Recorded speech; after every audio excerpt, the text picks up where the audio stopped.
მოსწავლეების სახელმძღვანელოებით უზრუნველყოფის პროგრამის ფარგლებში წელს სკოლები ნებისმიერი კლასის მოსწავლისათვის სახელმძღვანელოებს უფასოდ მიიღებენ. განათლების მინისტრის მოადგილე ლიკა გიგაური ტევესამთან აცხადებს, რომ სასწავლო წლის დასაწყისისთვის სახელმძღვანელოების თითქმის მთელი პარტია იქნება დაბეჭდილი. სკოლებში დისტრიბუცია ბეჭდვის პარალელურად მიმდინარეობს. მისი თქმით, პირველი შემთხვევაა, როცა სახელმძღვანელოები ყველა მოსწავლისთვის დაარიგდება. სახელმწიფოს მათი დაბეჭდვა 11 მილიონ ლარამდე დაუჯდა. განათლების მინისტრის მოადგილე აღნიშნავს, რომ სახელმძღვანელოები გადაეცემა არა მოსწავლეებს, არამედ სკოლებს და მათი დაზიანების შემთხვევაში შესაძლებელია მოსწავლეს გარკვეული პასუხისმგებლობა დაეკისროს. სკოლა მიღება ჩაბარების აქტით გადასცემს მოსწავლეს. სასწავლო წლის დასასრულს მოსწავლე აბარებს სკოლას სახელმძღვანელოს. თუ იქნება კონკრეტულად განზრახ დაზიანება, ვანდალიზმის აქტები, ასეთ შემთხვევაში აგებს რა თქმა უნდა მიღება ჩაბარების აქტით აქვს გადაცემული მოსწავლეს და მისი მშობელი პასუხს, ანუ ანაზღაურებს გარკვეულ პროცენტს აი ამ სახელმძღვანელოს ღირებულების.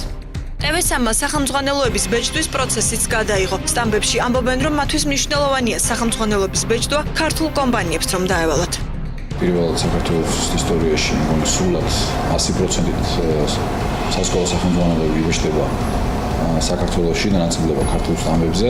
ის პროგრამა უბრალოდ სახელმძღვანელოები ბავშვებისთვის, რაც განათლების მინისტრი აკეთებს, ეგეც ძალიან მნიშვნელოვანი და ალბათ კარგი არის ყველასთვის. დღეისთვის დაბეჭდილია 4 მილიონზე მეტი სახელმძღვანელო და უკვე შემდეგ კვირას თავდება სრულად ამ სახელმძღვანელოების ბეჭდვა.